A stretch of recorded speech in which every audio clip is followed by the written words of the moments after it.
రామోజీరావు గారు మన మధ్య లేకపోవడం చాలా బాధ కలిగించింది. అహర్నిశలు ఆయన కృషి చేసింది సుమంగళ ఆంధ్రప్రదేశ్ కోసం. నిజంగానే రాష్ట్రం ఒక అద్భుతమైన నిండు మనసుతో ఆశీర్వదించే వ్యక్తిని కోల్పోయాం. అనేక సందర్భాల్లో తెలుగు భాష గురించి మన ప్రాంతంలో పరిశ్రమలు రావాలన్న ఒక పట్టుదల,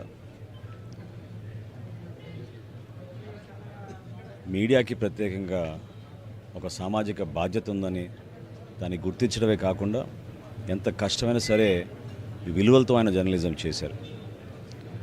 అదేవిధంగా ఇటువంటి ప్రాంతంలో ఆ రోజుల్లో ఆయనకున్న విజన్ తోటి అంతర్జాతీయ స్థాయిలో స్టూడియోల నిర్మాణం, భారతదేశంలోనే ఎక్కడా లేని విధంగా నిర్మాణం చేసి ఈ ప్రాంతానికి వెన్ను తీసుకొచ్చే విధంగా ఆయన నిలబడిన తీరు మనందరం కూడా గర్వపడాలి.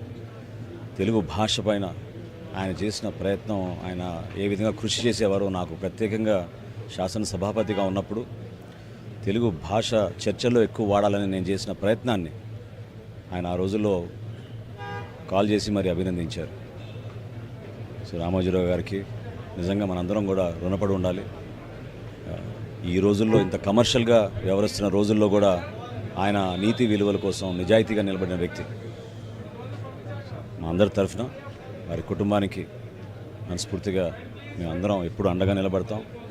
ఆయన ఏ విధంగా కోరారో అటువంటి వ్యవస్థ నిర్మాణం కోసం ఖచ్చితంగా మేమందరం కూడా కలిసి ఈ ప్రయాణంలో ముందుకెళ్తాం.